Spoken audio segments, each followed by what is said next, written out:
applause. Before the group, hi everybody, my name is Mike Norman. I'm a chiropractor, and I've been a practicing chiropractor for about 15 years. And one thing that chiropractors were schooled on is we were schooled a lot on how the body works and how it heals, and the necessary steps that need to be taken in order to get it to heal as efficiently as possible.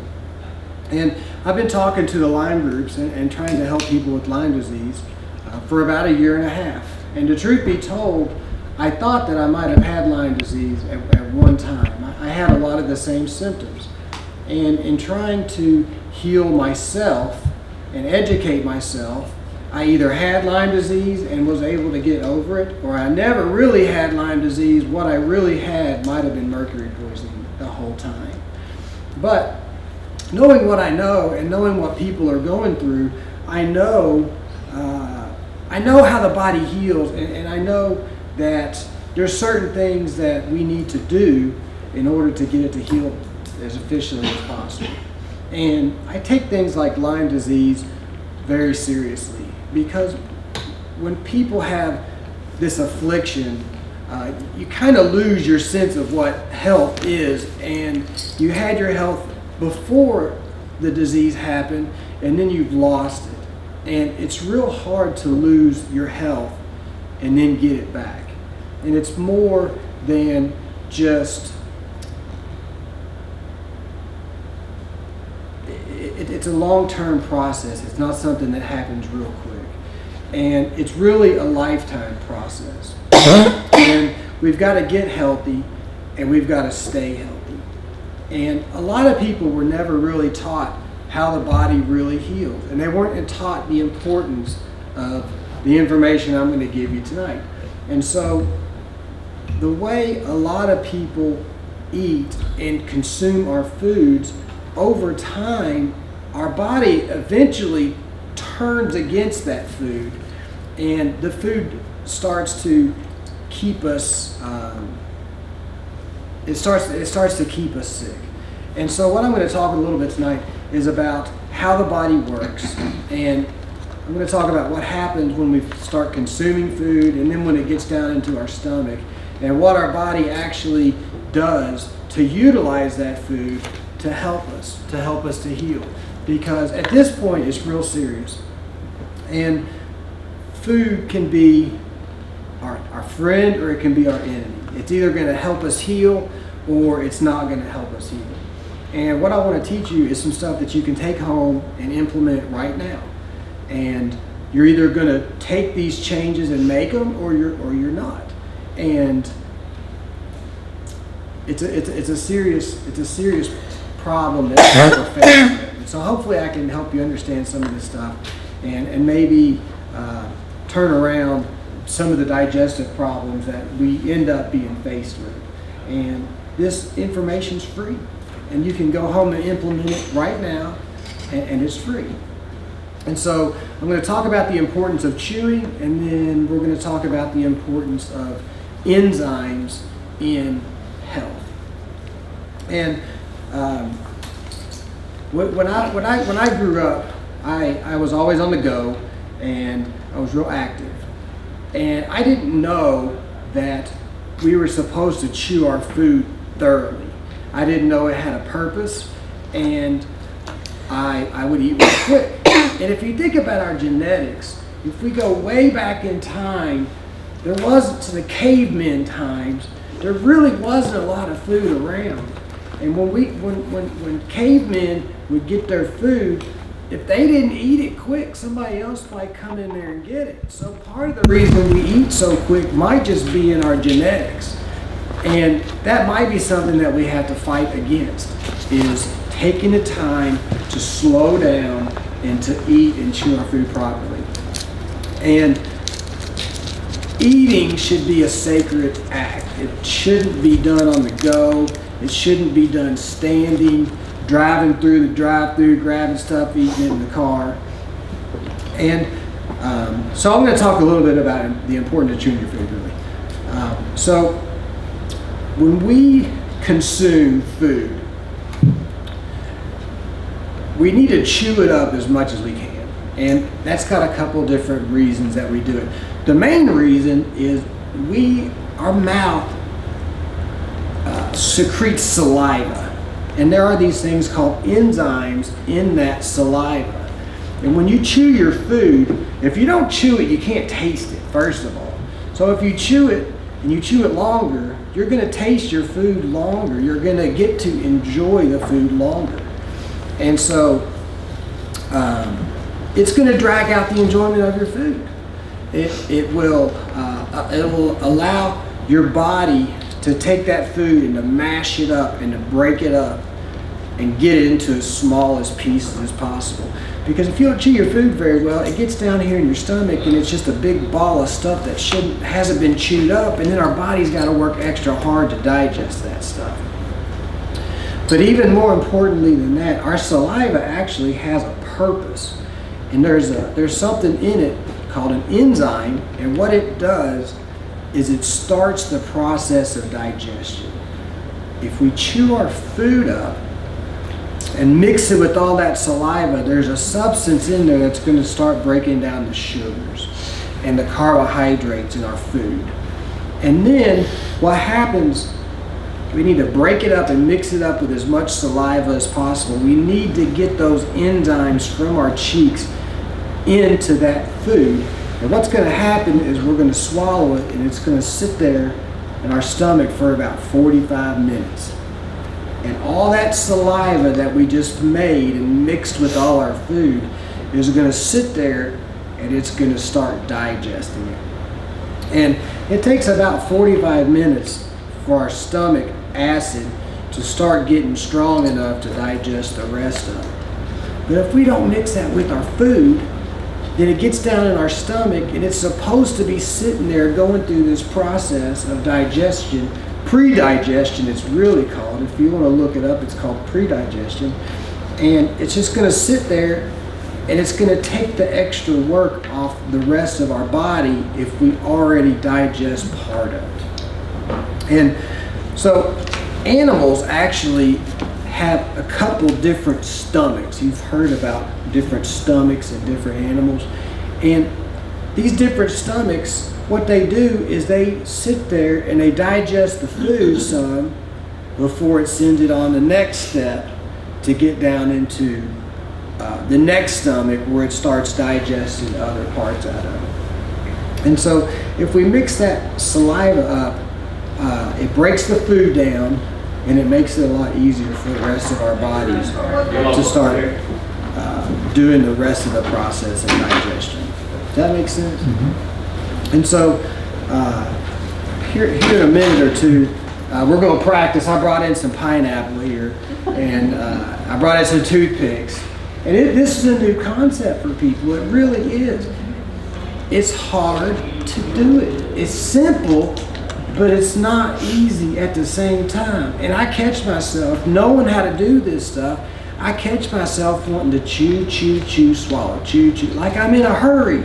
And I got to catch myself doing this, and I got to slow down. I got to drag the meal out. Stop eating so fast, because then if you eat real fast, it's going to get down there in your stomach. It's just going to sit there, and it's going to make it a lot harder on the rest of our bodies. The fruits aren't chewing everything is important, but the meats are really the most important. We don't chew our meats enough, and then it gets down in our stomach, and it doesn't get broken down enough. And when it gets into the rest of our intestines, it starts wreaking havoc. And over time, it starts causing a lot of other digestive problems like leaky gut syndrome. And this undigested food can actually get into our bloodstream, and our bodies will start attacking it. And it's all because we didn't chew enough. Growing up the whole, most of our lives, we just never really chewed enough because we never really knew. We weren't sick, and we didn't understand the importance of it. So I brought some pineapple here. If anybody would like some, I've got some toothpicks. Yeah, I've got some toothpicks. And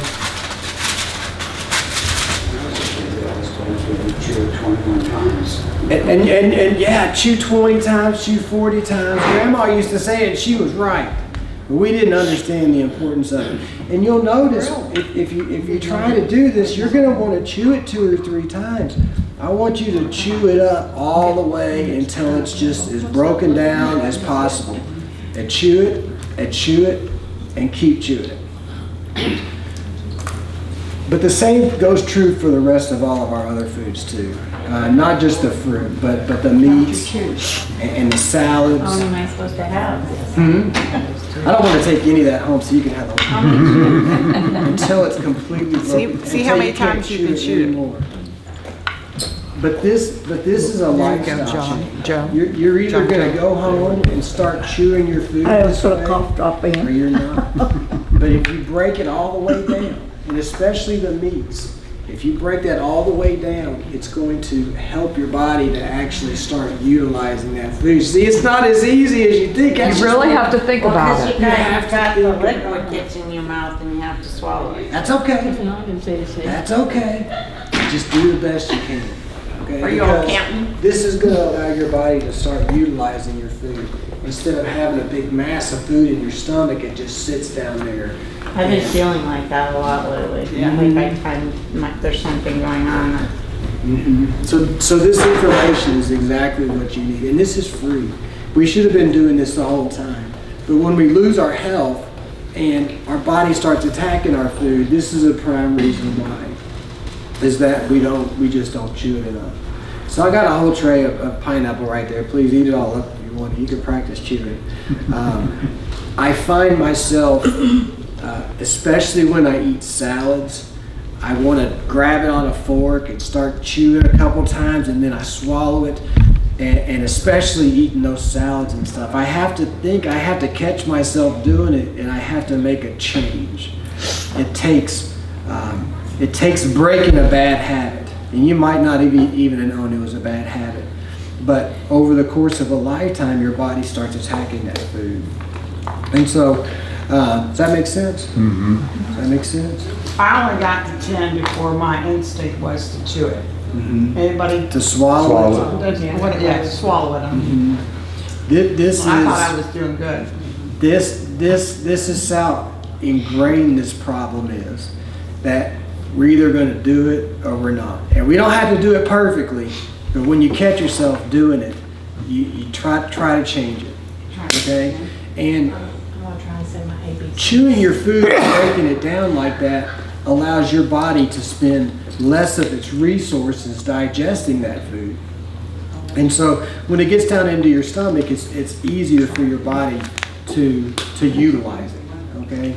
It's pretty simple, I think. Okay? And so that one's got that covered.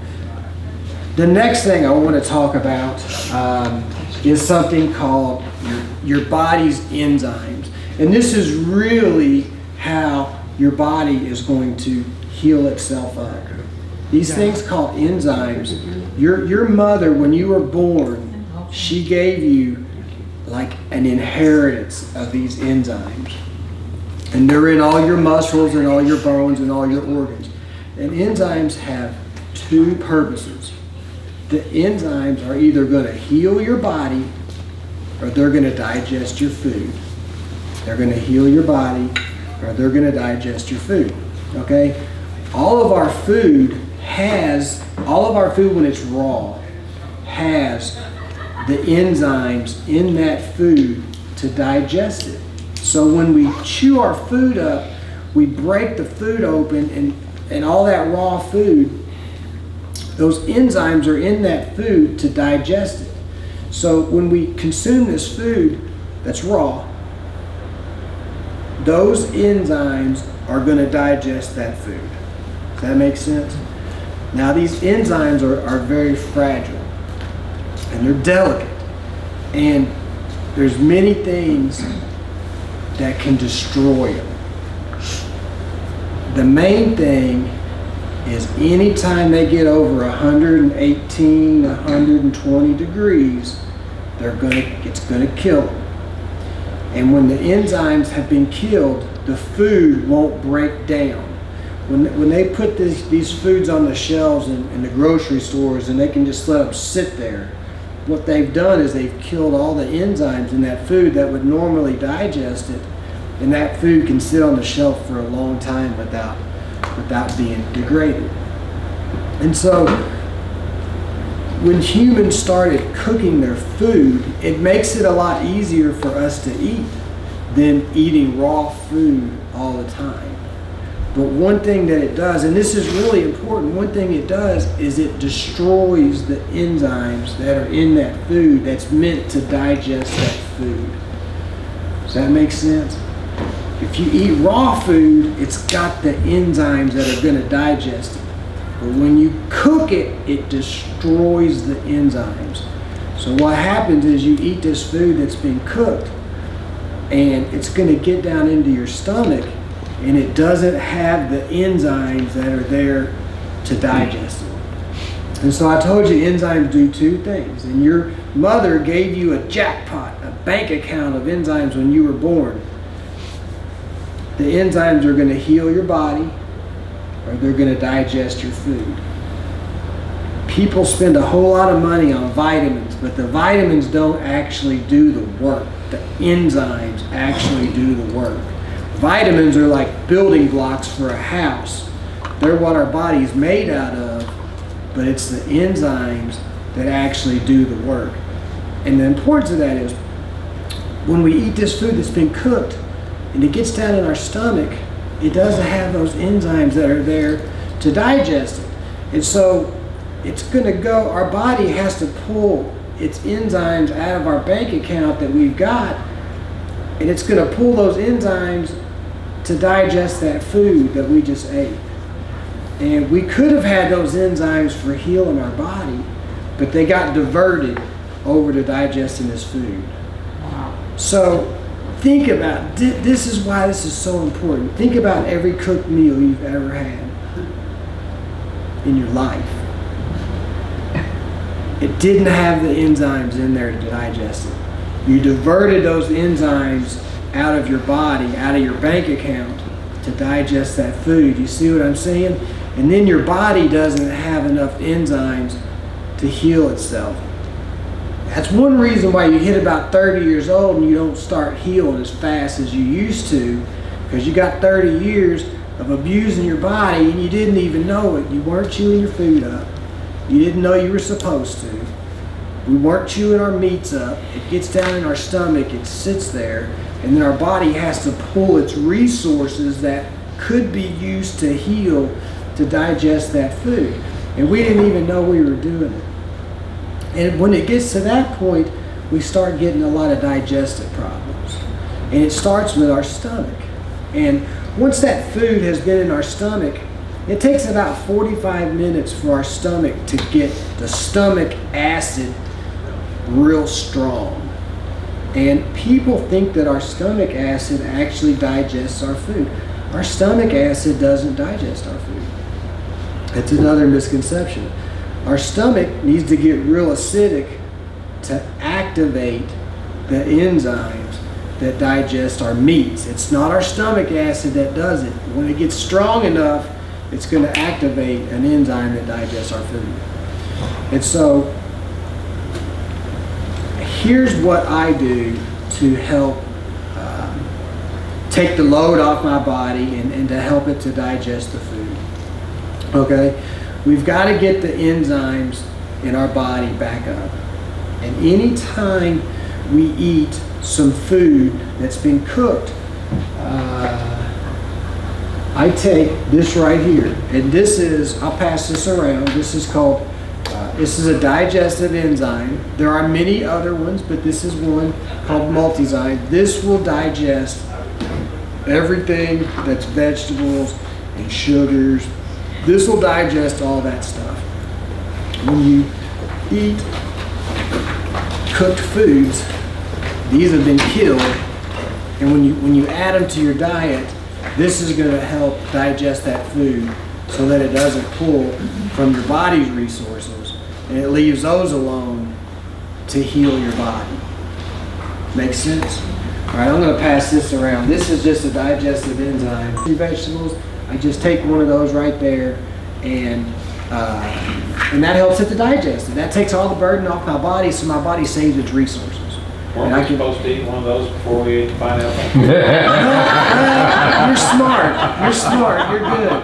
But that was wrong. You got it. That was wrong. And you, So it chewed has it, its and you enzymes. chewed it up very well. Good job. Good job. That's good. Did you really? Okay, It's here's hard. another one. ABCs. Now here's the other one that I take anytime I eat meat. This right here will get your stomach real acidic real quick. And I told you earlier that when you eat your food, it's gonna just gonna sit down there for about 45 minutes waiting on your stomach to get acidic enough to activate other things that are going to start the digestive process for meat. So if you take this right here, this is a stomach acid enzyme. It's got some other stuff in it, but this is just real quickly going to bring your stomach right to the point where it's acidic enough to start digesting the proteins. And so whenever I eat vegetables, I take that, and this is just really for meats and fatty foods. But this right here, this is a stomach acid enzyme. I'll pass this around too. So whenever I eat vegetables, I take that one. Whenever I eat meats that have been cooked, I take this one. And this is going to give you back the enzymes that were destroyed in the cooking process. And this is going to help you to reserve your body's supply of enzymes. Because as we get older, those enzymes are needed for repair. And every time our heart beats, it has to be repaired, basically. And there's a theory about enzymes that says every time our heart beats, it's going to have to be repaired, and that takes enzymes. As we get older, we have less and less enzymes available to do just the normal repair on our bodies. And eventually it starts to give out. And our organs start to give out when they don't have the basic nutrition to repair itself. And by supplementing with these things, you're going to take a lot of the load off of your body, and that's going to help it to repair itself. Any questions on any of that so far? Do you take the enzymes before or after the food?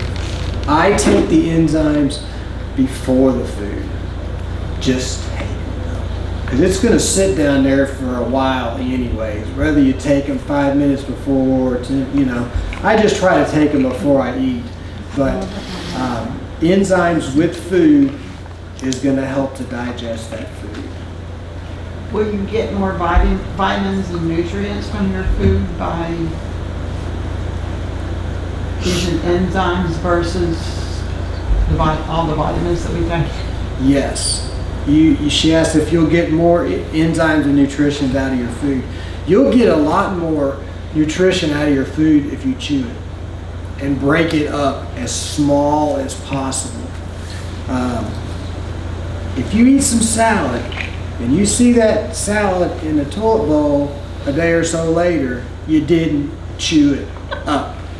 So if you just start to chew your food and chew it thoroughly, that'll be a good start right there. But when you take these enzymes with food, it's going to help you to digest your food. Okay? Now, the next thing I'm going to talk about is taking enzymes on an empty stomach. And these right here are two things that I take to heal my gut. And enzymes with food are going to digest your food. Enzymes on an empty stomach are going to heal your body. When you take these enzymes on an empty stomach, you start putting some nutrition back into that bank account that you got, and then the bank account doesn't run so low. And so what I do, this enzyme, this right here is, it's designed for healing up your gut, really. Both of these are designed to heal your gut. It has some extra things in it to heal your gut. The extra things are marshmallow extract, slippery elm, Spanish moss, some kind of odd sounding things, but those things that are in this are specifically designed to heal your gut. This right here is specifically designed to heal your gut. It's got a bunch of stuff similar to that. This tastes like chocolate, this tastes like candy, this is good. But when I get up first thing in the morning on an empty stomach, I take a scoop or two of this, and I take a scoop or two of this, and I put them together with some water, and I just drink it. I drink it on an empty stomach, and those enzymes are going to go to repair my gut. They're going to get diverted. Repairing the gut like this is a very slow process because a lot of people have gut problems that, well, you can pass me down.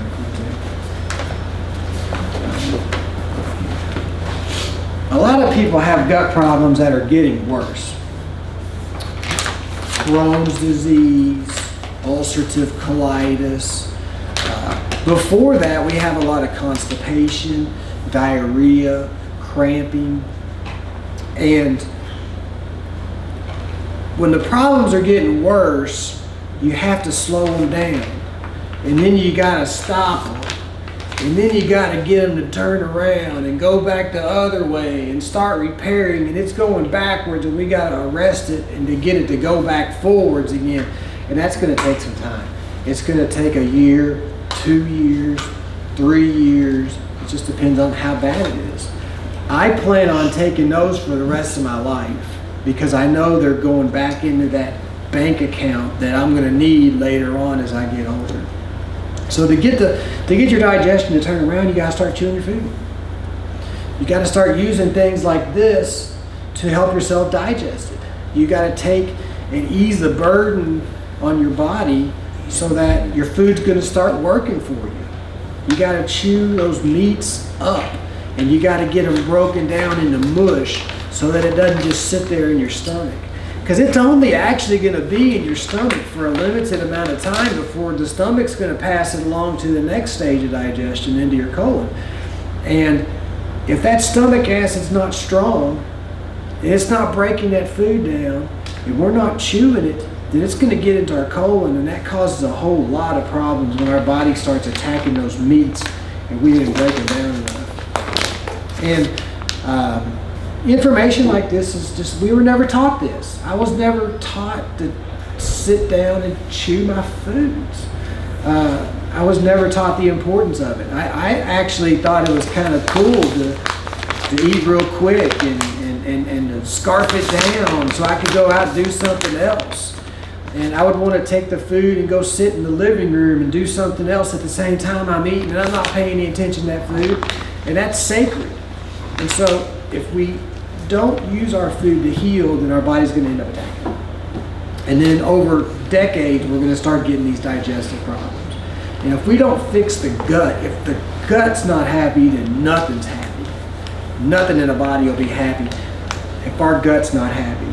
It's actually got its own immune system that's separate from our immune system. Our gut has an immune system before the nutrients even get into the bloodstream.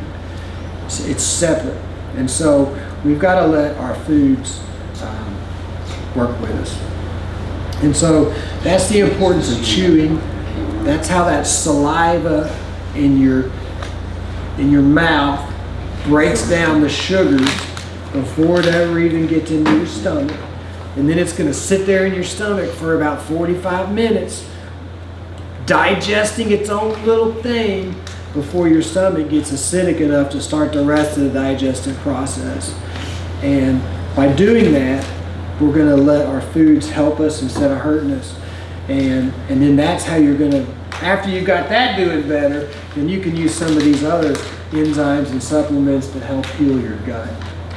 And if we don't do that, then we're not doing it. And it's a lifelong process. So you can do it tonight, and you can practice tonight and tomorrow. And if you catch yourself eating real fast, slow it down. It's practice. And it's really changing a habit that we didn't even know was a bad habit. But when we get sick and we've lost our health, then this stuff is very important. And I'm serious about this. Some people, when you get Lyme disease, it can be life or death. And if we don't do these things, then we're not doing these things. And This is how the body heals. A lot of medical doctors weren't taught about the enzyme theory, about how our mothers gave us that supply. Doctors weren't really taught that stuff in school. And so they just don't know. They just don't know how the body works like that. So that's what I really wanted to talk with you about tonight. I wanted to give you a synopsis of that stuff and show you some stuff that I do. If it works for me, it'll work for probably anybody. And you don't have to use these in particular. There are other ones that you can use. But does anybody have any questions about any of that? I wanted to touch on a related topic that you and I think have talked about last year. About a year or so ago, I started researching a lot about stomach acid Yes. and its role in digestion.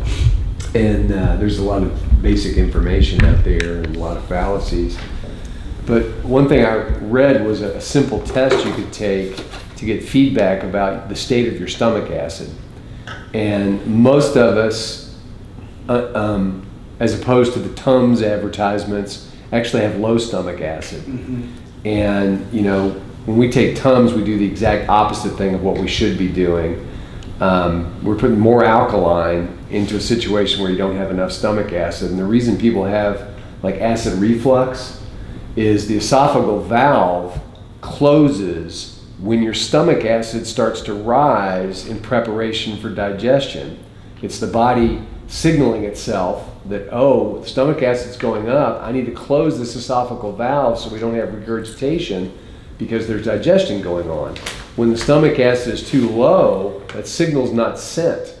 So the esophageal valve stays open, but we think we have too much acid because it's coming up into our throat. Mm-hmm. So what do we take? Alkaline, Tums and Rolaids and Maalox, and we mask the symptom and we actually make it worse over time.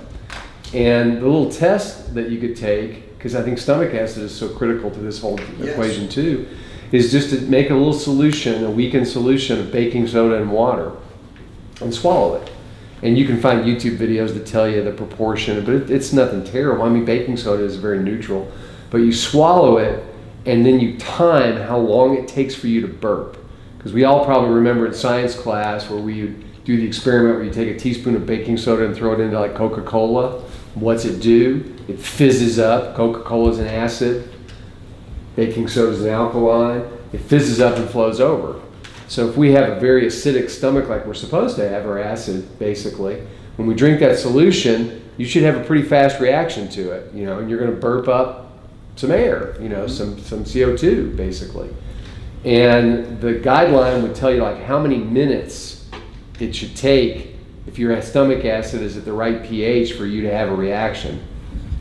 And I think the longest stretch was just it doesn't take long to do this test, it's like 5 minutes. It should happen like in a minute, but every minute it takes longer, it means your stomach acid is weaker. And when I did it, I didn't have any reaction whatsoever. Wow. Never burped, so it just told me. I don't burp when I do it. Well, I do it so often. the thing you passed around, the supplement with the HCl in it, hydrochloric acid, you know, not only is the enzyme important, but you know, I think you said that was primarily for meat.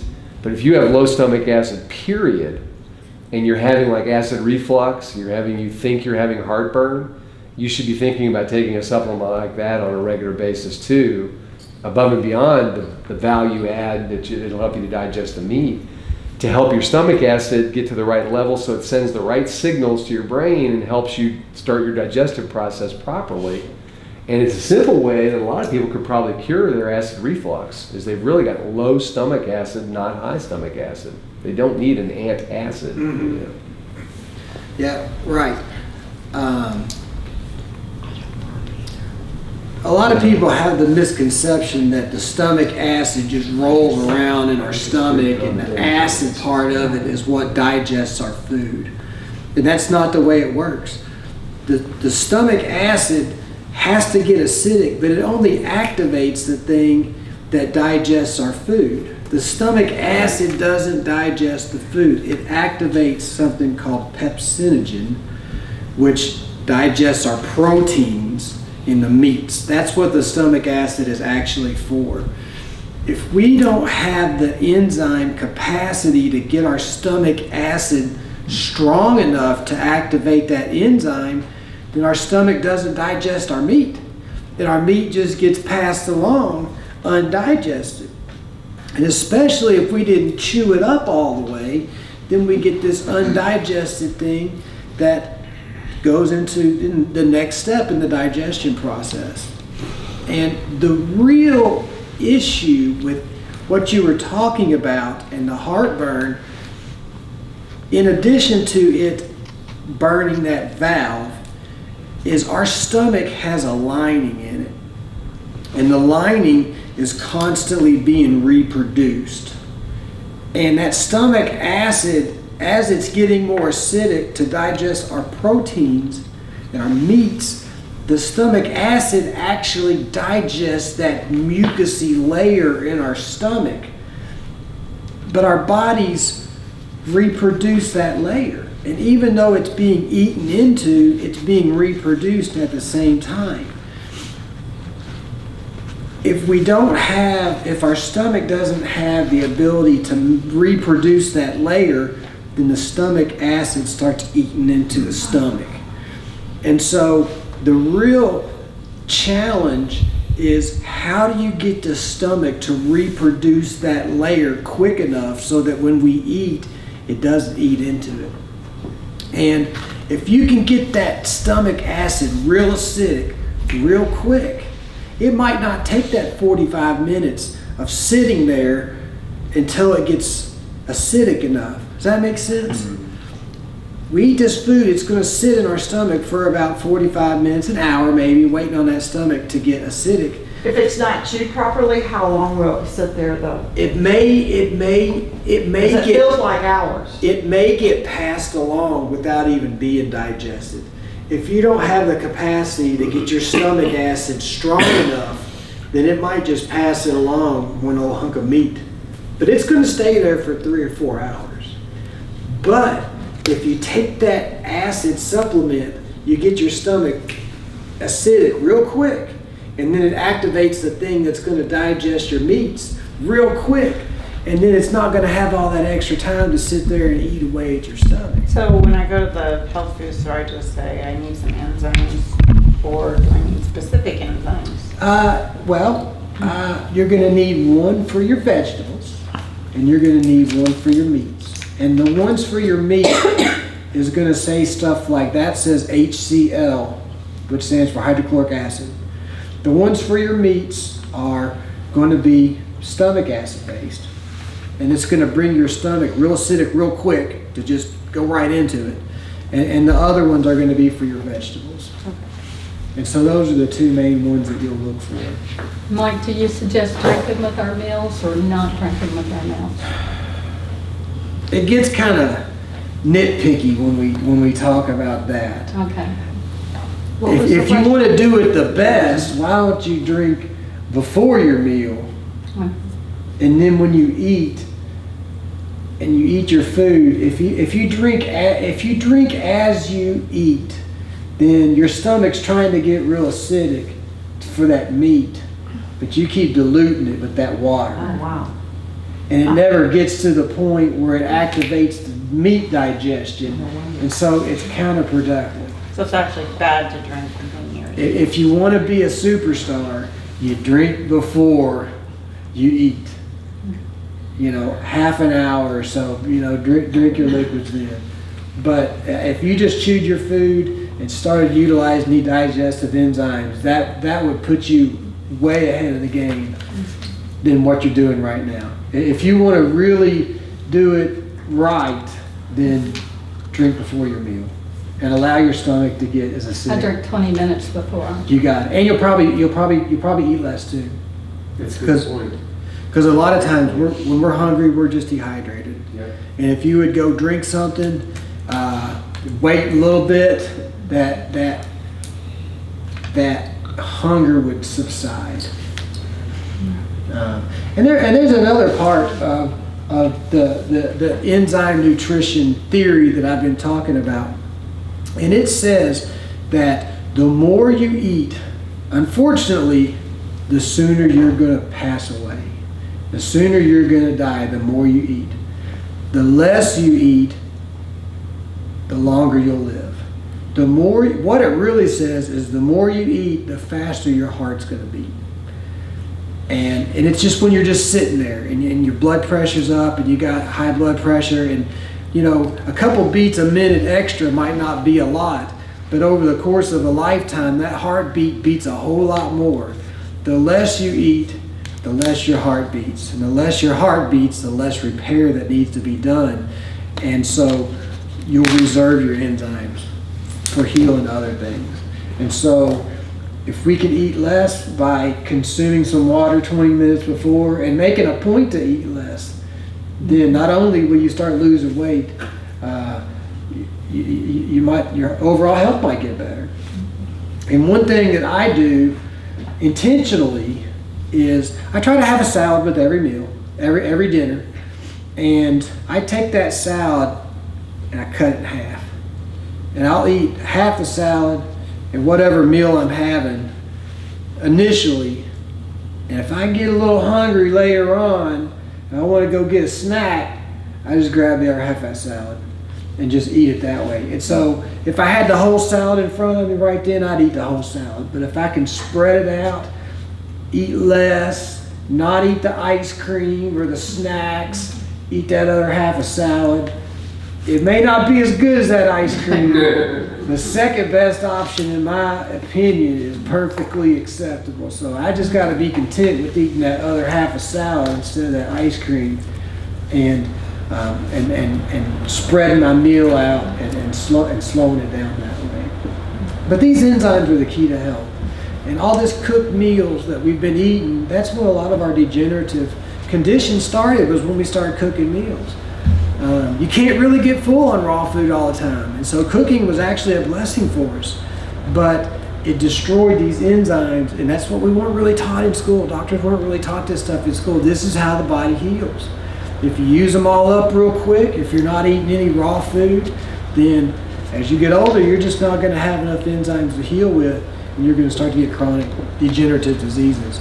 And when you're trying to recover from something like Lyme, you need to have your food work for you. And it actually turns around a lot of digestive problems pretty quick. Damage has been done to the gut, and we got to repair the damage, but when we stop insulting it all the time and we start having it work for us, we feel better pretty quick, but we still got to repair the damage. That's going to take a while. That's a lifetime, honestly, of repairing it.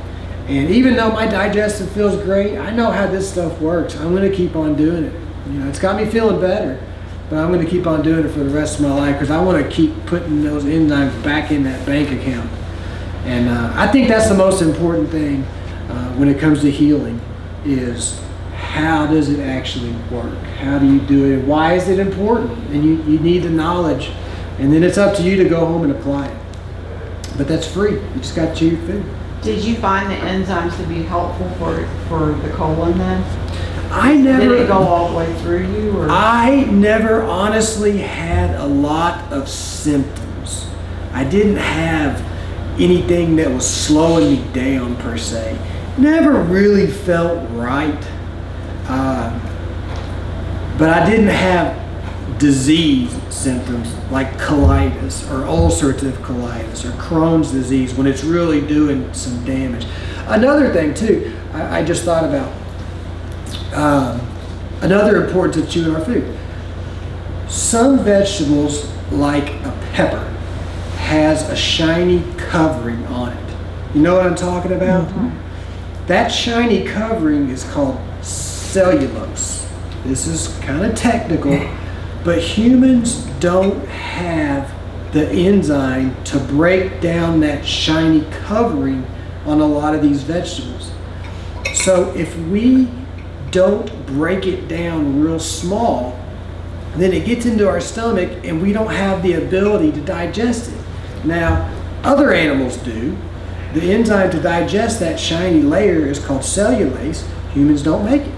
So it's in these enzymes what you need to digest those shiny vegetables.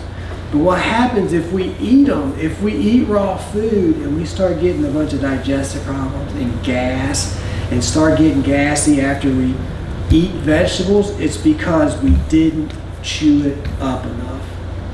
And a lot of people don't like eating raw foods because it makes them feel funny. And that's why. So if you were to chew it up, break it down real small, and then you were to take something like this, your body's going to go on and utilize that food, and it's going to help you instead of hurting you. So that's one reason a lot of people say, I just don't like eating those raw vegetables. It makes my stomach feel funny. Well, you're not chewing your food. That's it. I haven't heard you mention a couple of things yet. Okay. Apple cider vinegar. Okay. And then dysbiosis, Mm-hmm. and the leaky gut, and then the autoimmune issues that follow. Yeah, I wasn't going to get a whole lot into what happens once it gets in the colon, but I will. I'll talk a little bit about it. And one thing Chris brought up was imbalances in the gut, and he brought up a term called leaky gut syndrome. And how do I describe it without going into a whole lot of detail? In leaky gut syndrome, our food should be broken down real small. And once it's broken down really small, it's okay for our body to get it into our bloodstream at that point. You need to have it broken down. But if we don't chew our proteins up enough, our meats up enough, they don't get broken down enough. And it gets into our gut, and our gut tries to use this food, but you got chunks of it in there. Essentially, you got chunks of food in there. But the chunks are small, but whole chunks of food can get into our bloodstream. And it's not supposed to be there. And once you get this foreign invader into your bloodstream, because it didn't get broken down, our body's trying to do its best. It's trying to do everything it can to utilize our food, but it's got to do something. And so whole chunks of food can get in there, and then it just goes haywire. It's not supposed to be in there. We don't know what's going on. You got this bad guy coming in the bloodstream, and the body just attacks it. And when it attacks it, it makes our bodies go haywire. Our gut's not happy. It's getting food into it that should be broken down a lot further. And then that food gets into the bloodstream and it just goes haywire. And it turns on our immune system.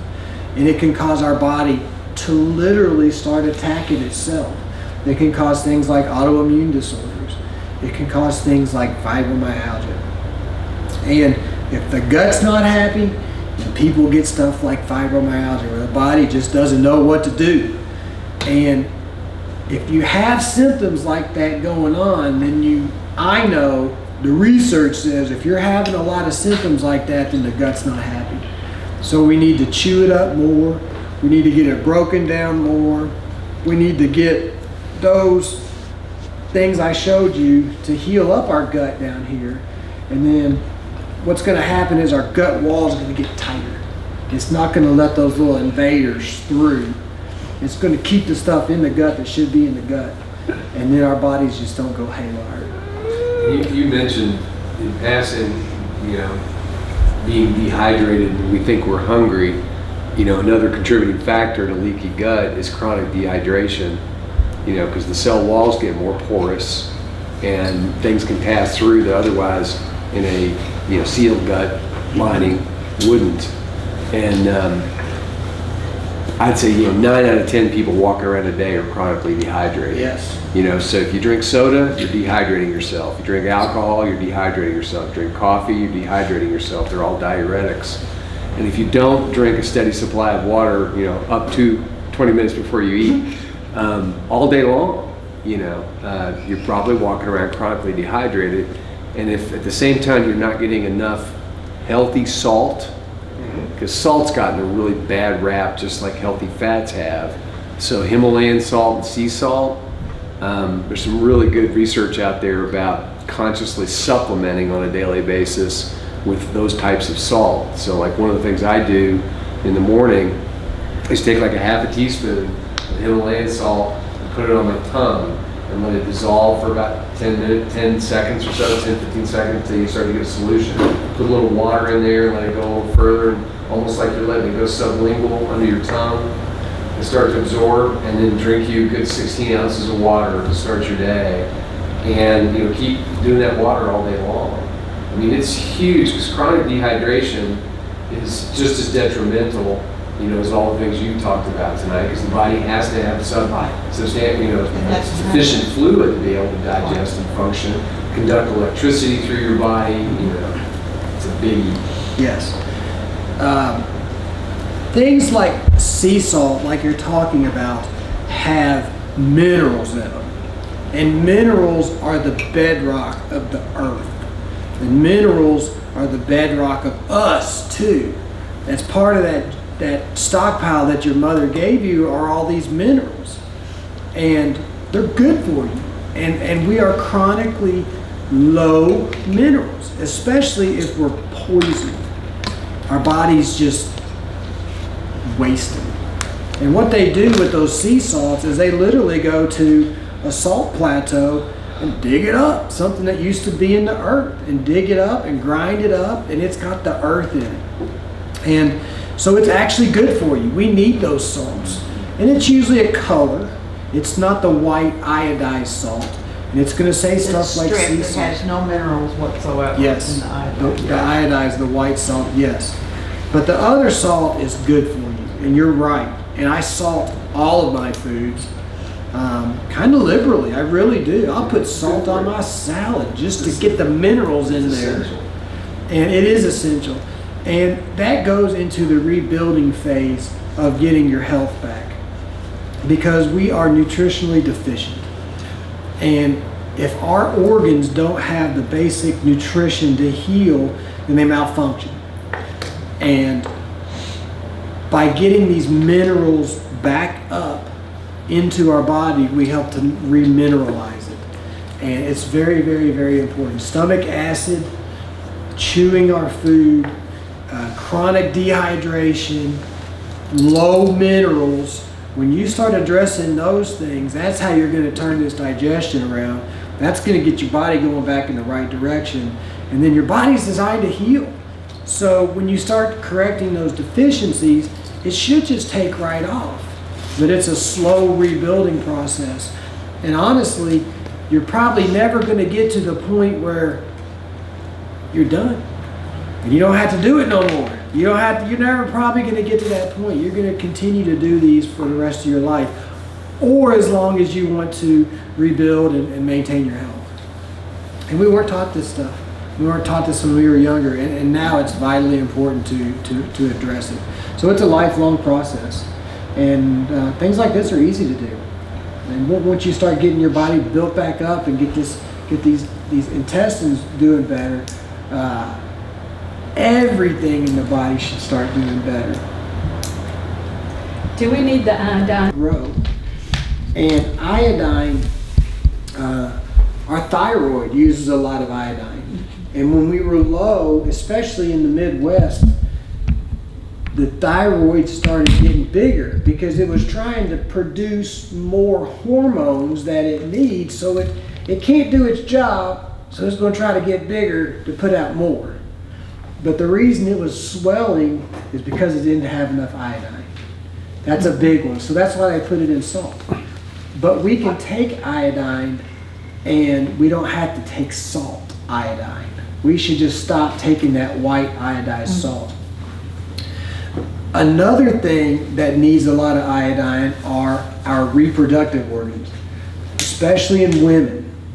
And when the reproductive organs are going without their iodine, they'll start to swell too. And they're called cysts. Our ovaries, not my ovaries, but the ovaries will start to swell and we get ovarian cysts or uterine fibroid cysts. Or women can start getting real tender in their, these are reproductive organs too. You'll start getting real tender too. And I have seen people with ovarian cysts start supplementing with iodine, and the reason that they were swelling is gone, and they'll start shrinking back down. You can take liquid iodine. There's one called Lugol's iodine. You can, if you're having problems, you can put it right over the area. You can paint that iodine and it'll make a little deposit right there. You can take that liquid iodine and put it there, put it here, or put it here. You can also take it by mouth too. And taking it by mouth is the best way to do it. I do it sublingually. Sublingual under the tongue, just do it. You have iodine maybe or something like that. They found out if they put it in this form, the body liked it better. Yes. And so, Iodide, so they'll absorb it. yes. And you can get it in liquid form, you can get it in tablet form, and a lot of your thyroid supplements will have iodine in it also. Some have more than others. It can make people jittery a little bit if it gets that thyroid kind of supercharged. It can make some people jittery if they take too much. And so just take it. And if it makes you jittery, take less of it. And if you're not getting jittery, then you're good. Your body's deficient in it, and take it every day. Yes. One other thing. Thank you. One of those powders you were passing around is really meant for leaky gut repair. The Repairite. Right. And there are different ways of repairing that wall. You can do it, for example, humic acid and fulvic acid is kind of like wallpaper and paste. Okay? Or you can do like the fill the pothole method, which is the glutamine powder. And I noticed the one that you passed around had a little bit of quercetin in it. Mhm. So they're trying to shrink those tight junctions a little bit from the histamine. So would you care to elaborate on the ways of kind of healing that up a little bit? It really sounds like you might be the one talking. When's Chris on the schedule? Now, I know. Tuesday next week. To the podium. That's funny. Really, to the podium. I know supplements that work, and these companies have done the research on them. Right. And I know it's a long process, and there are many ways to address these issues. And this is what I choose to do, and this is what works for me. Right. And so those are the ones that I use. I use a little bit more than the container tells me to use.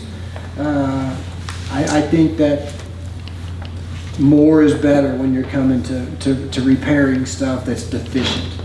And so if it tells me to take a scoop, I take 2 scoops. And I can continue to do that, or at some point I may drop it back down to what it tells me to maintain what I've done. Yeah, sometimes or a healthy person only needs so much. Mm-hmm. Somebody that's fighting a serious gut issue sometimes needs more. Mm-hmm. Do you do the testing in your office that kind of shows where you're deficient or overabundance of certain bacteria or digestive processes? I work with a doctor that does a lot more nutritional work than I do. And we have the ability to do a lot of those tests. You have access to. We have access to a lot of tests like that. And when you have stuff like small intestinal bacterial overgrowth, you get an imbalance between the good stuff and the bad stuff. And once you start getting the basic stuff healing in the right direction, you can get in there and fine tune a lot of that stuff. But right now, I just want to get the basic knowledge about here's what we need to do right now and see where that takes you. And you can, along the course in the path of healing, you're going to start on one direction and then you might change to another direction. As stuff starts to heal up, you might fine-tune it, I guess. And we talk to somebody all the time, and we frequently have somebody come back from a functional medicine doctor or something, and they're like, but he's not treating the Lyme disease, he's just working on my gut. And they get real agitated because it's like, my stomach's fine, I need to talk about this bug. Why is he not talking about the bug? He is. He can't heal, the body without a good gut, and with that good gut comes a healthier way of attacking the bug. You can naturally attack that bug just by having a healthy body. So that's, why we have Mike up here talking about the gut, because that is the first step. So if you all have not No, been the first step is chewing. now that we know that we don't have Now we healthy know. guts, that's the first step. No, But actually, it's drinking water. 20 minutes before. That's right. That's a really good point, though, because Yeah. the truth is, especially for folks that are newly That's what I examining was, this, yeah, is people didn't get just sick from a tick bite. right. You've been getting ready to get sick for a long time. Yep. Because most people, the fact is, that get bit by a Lyme-infected tick do not develop active symptoms of Lyme disease. Why not? Because their immune system keeps it in check. So those of us that do develop, active symptoms of Lyme disease have probably had immunocompromised issues going on for a while, like poor eating habits for a lifetime, mold exposure, mercury, other immunosuppressant, an injury, a major surgery. It can be a combination of lots of things. And as Mike said, it usually takes us many years to get sick to the point where it's presented to us. And you're not just going to take a pill and make it go away, because that's not how you got there. It's not just a tick bite. It's going to take probably almost as much time as it took you to get actively sick to get actively well.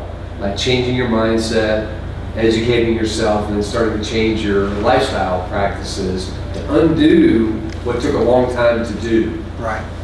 So my example is, I know now that I was exposed to high amounts of mercury and mold since my childhood. And it took me until I was 49 years old that finally I was sick enough from that, not so decidedly that I noticed it, but then those tick bites came in, and they were the straw that broke the camel's back. So a lot of times for folks here that, we attribute the tick bite, that was finally the smoking gun, but somebody was loading the chambers of that gun long ago, or there wouldn't be any bullets in it, because your immune system was working. And the immune system is such a remarkable, miraculous creation. And when we nurture it and allow it to do what it's designed to do, with the information like Mike is sharing tonight, it's the magic bullet, not the pharmaceutical drugs, not, none of us were born with a pharmaceutical deficiency. Right. Yeah, and when we look at it from the standpoint of it's going to take some time, and when you start rebuilding this, you start laying a stable base that your body's going to function better on. We're used to thinking that there's a pill for that. And when it comes to an infection that has been around the earth since before oxygen was even on the earth, we're looking at a bacteria that knows how to survive. And we've got to clean out our bodies and make it so that the bacteria doesn't want to survive there. We got to clean this out, and then we got to start over, and we got to rebuild it. And it takes some time. And if we look at it with realistic expectations, that it's not going to happen in a month or 2 months or 6 months, it's going to take a couple of years just to rebuild this, to get this working better so the rest of us can work better, then it gives us a chance to sit back and relax a little bit and say, I'm in this for the long term. This is going to take some time. I'm not going to find one supplement that's going to make me better and I can go back to the way that I was. But I'm going to have to change. I have to change some habits. And I'm going to have to do it for the rest of my life. I abused my gut for a long time and I didn't even know it. And then once I found out what I did, am I going to be part of the problem or am I going to be part of the solution? And it's a lifelong thing. Well, in your case, did you think that it was the mercury that was put in your mouth by a dentist? Yes. We've been told all our life that it's fine. And, you know, but don't eat fish. Because the mercury. Okay. Right. You know, it just, Yeah. In my case, I don't honestly know if I had Lyme disease or not. I had all the symptoms except for the destruction of the joints and the muscles and the heart valves. I had all the other symptoms with the brain fog and the energy levels and the fatigue and the emotional aspects that go along with having a toxic brain. And I did so much work trying to fix my gut and to detox my body. My body started doing a lot better, but some symptoms remained. And I didn't do the testing to see if I had Lyme disease or not. But that was what was left. And I know that what was left for me was mercury. And Did you do the mercury test to see if you're having mercury? there's a lot of different testing for mercury, and some of it is analyzed. Different practitioners can analyze it different, but if you're mercury toxic and it starts to damage your brain, your body starts wasting those minerals we were just talking about. And you can test to see if your body's wasting those minerals. They're just coming out in your hair and your urine. If it's wasting them, then that means that your brain is probably toxic with heavy metals. And you can't tell how much is in your brain. And that's where the damage happens, is in your brain. It happens in your body too, but when your brain starts getting damaged, you can't control your body right. And you can test to see if you're wasting your resources or not. And if you are, it indicates metals, usually mercury or lead. I've got a test for the metals. And usually mercury or lead. There's different testing for them. I had 13 teeth that had mercury. I removed all of mine. And I did a heavy metals urine test, 24-hour urine test. My body did not release any mercury. So that tells you my body didn't release any because it's all settled in. Now I had other heavy metals, but mercury wasn't one of them. So I mean, it's almost a given. If you've had a mouthful of so-called amalgam fillings, you're mercury toxic.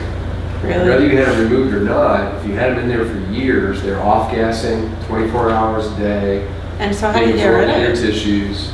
And if you had them removed by a normal dentist and they didn't remove them safely, then you probably got even more mercury than you would have had if you just kept them in your teeth.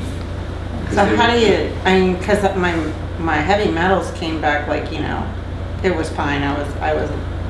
Well, as Mike said, Mike just actually guided me through testing for this. Right. And the protocol, doctor's data, a traditional laboratory ran the test, but it also looks at your mineral, is it minerals transfer they call it, or it's not transfer, It's your mineral transport system. transport system. How your So body they evaluate all these other mineral content, and that's really more the smoking gun, not just the heavy metals that show up in your hair sample.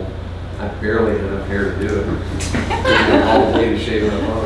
I'm telling you the truth. Takes a lot of hair. But you know, one of the things that was interesting in mine, and that reading the research that Mike shared with me, that makes such sense, is because mercury, by most accounts, is the second most toxic substance on the planet to humans and most life forms. Your body, in its genius, is trying to protect you from the poisons that are in there. And one of the ways it does it is it parks toxins away in fat cells. So a lot of us that are walking around with bulbous guts and such, we're not calories in, calorie out heavy.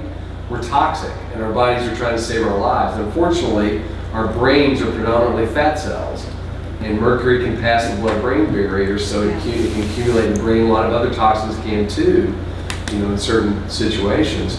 So my test came back, and I had several metals there, but mercury was like extremely low. It was because my body's not releasing it. I had a mouthful of amalgam fillings since I was 6 years old, if not earlier. I had them in my baby teeth all my life. I had most of them removed without knowing that it was dangerous to remove them unless you do it right. So they released even more mercury as they wore out and got replaced through the years. So, but looking at the mineral reports, that was where the smoking gun was in, but unless you understand how that works, that the So let's mercury just is say you leaving. don't even do that and you just want to try and do like a detox to get rid of mercury. What would you do? Well, that would be good chelation, correct? Yes, but you're thinking about it wrong. Okay? If you have mercury in your mouth, what happens is it reacts with your saliva and it changes into a form, organic mercury, that your body does a lot of damage. And there's vapors constantly coming off that. And some people have the ability to detox that out better than others. Caucasians, European descent, those type of people, and others, but they just have a high prevalence of not being able to detox metals very well. And so I had mercury in my mouth, and the vapors were coming off, and my body couldn't get rid of it. So it starts packing it away. And it's got it nice and quiet in my brain, but it starts doing damage. But my body's doing the best it can. It's packing this mercury away every chance it's got, right? Because it doesn't want it moving around. If it can't get rid of it, it wants to pack it away and then leave it there real quiet and shut the door on it, okay? And if you've got any mercury, if you've got a source of mercury in your mouth, then it's just constantly irritating your body. You almost got it. Right? And so your body keeps doing the best it can, but if you got a constant source of it, then you don't want to try to start moving it around because it'll start pulling it out of that tooth. But let's say you don't have the teeth anymore, but you might have mercury in your body. What do you do to get rid of it? First, you got to get it all out of your teeth. Get it all out of your body. It has to completely be gone.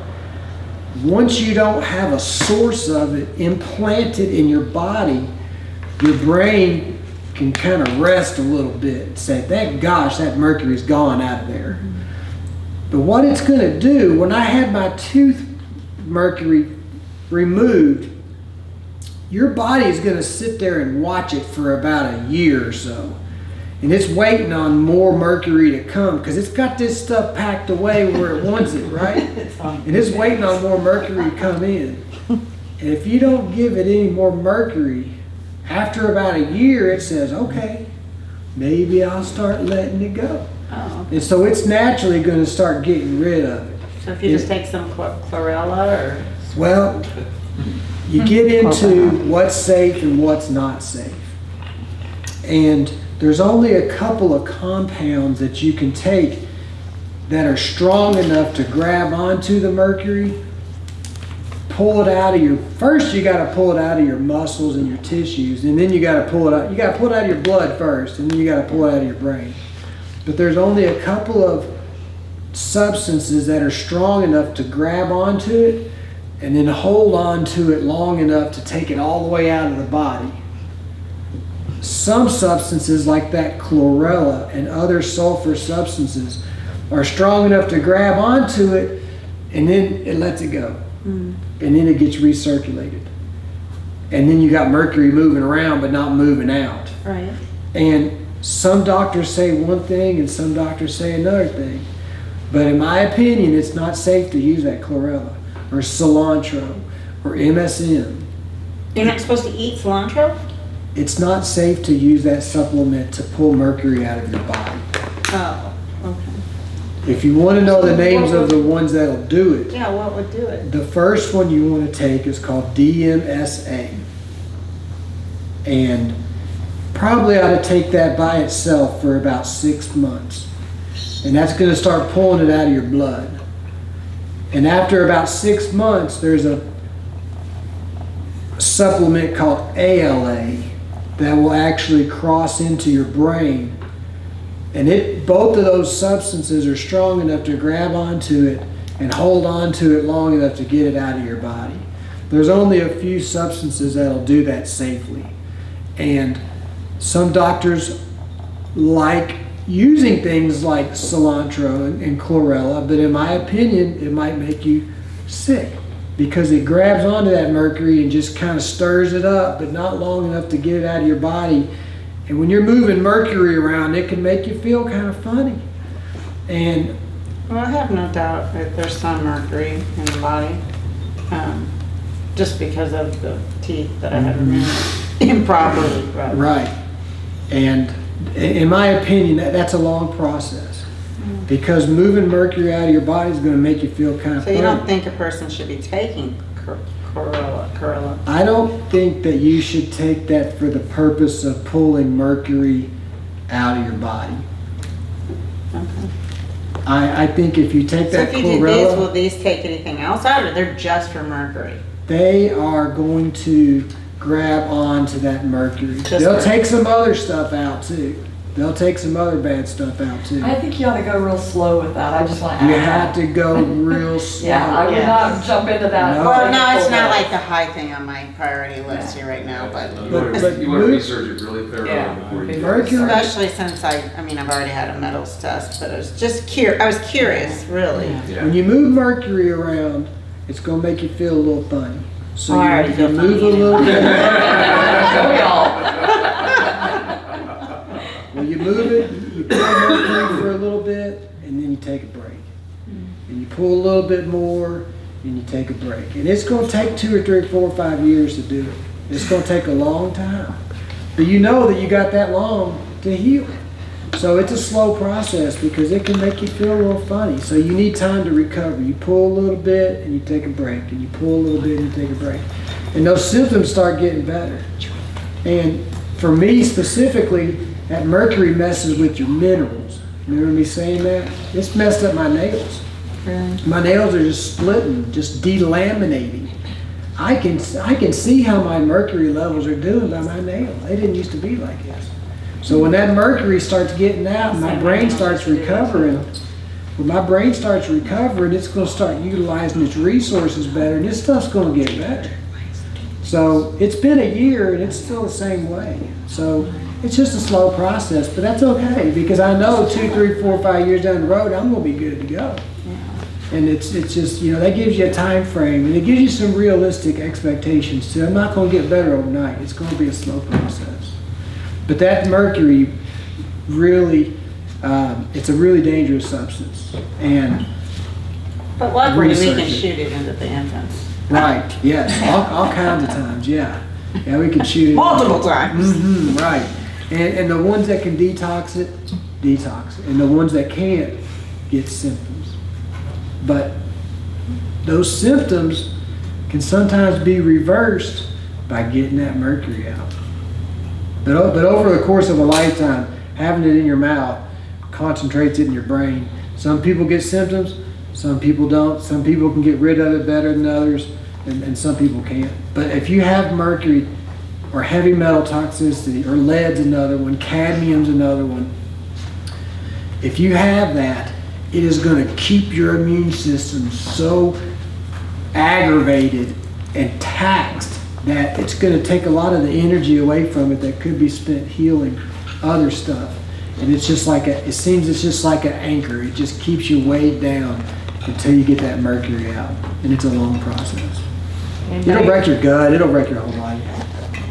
Anybody else have a question for mine?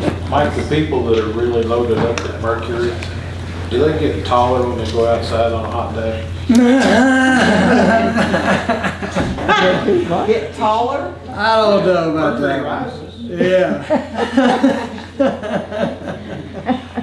I don't know about that one. But that's what I've got for you guys.